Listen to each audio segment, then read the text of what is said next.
खाइकर आमी निज शरीर को परिपुष्ट करनु छे।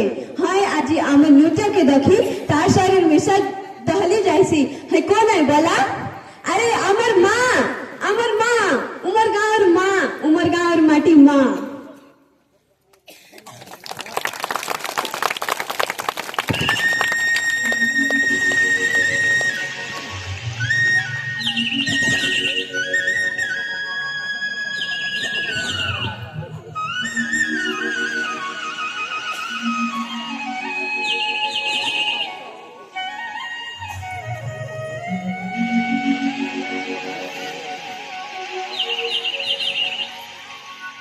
ये डोंगरे फुटिला गुरे फुलका मुड़ी गोलाए देवेलो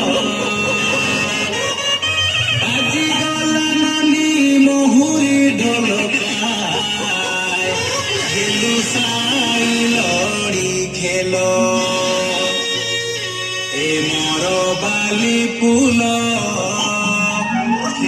साई लड़ी खेलो।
असा उठी असा मोर दादा दादी भाई बहनी मामा मामी बड़ो बुढ़ाई असा मोर संगे असा आज तुमके आमर गाँव कैसी यात्रा देखवा के नेबी झपके आसा आसा आसा मोर संगे झपके आसा।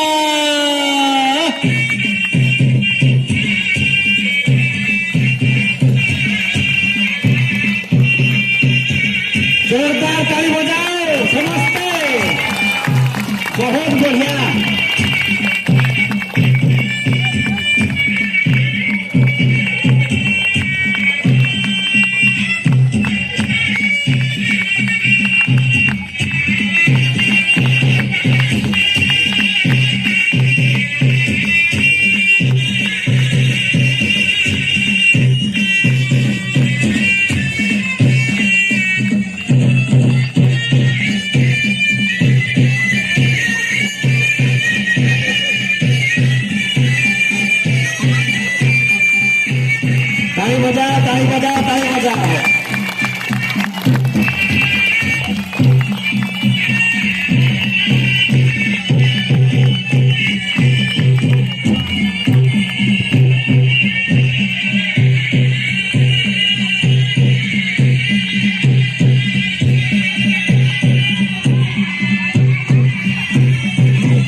সপনি আরে আসারে ধাঙ্গড়ি আসারে ধাঙ্গড়া আরে আসারে ডকরি আসারে ডকরা ছেড়ো ছেড়া মাগে জুনি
जबरदस्त नृत्य बहुत सुंदर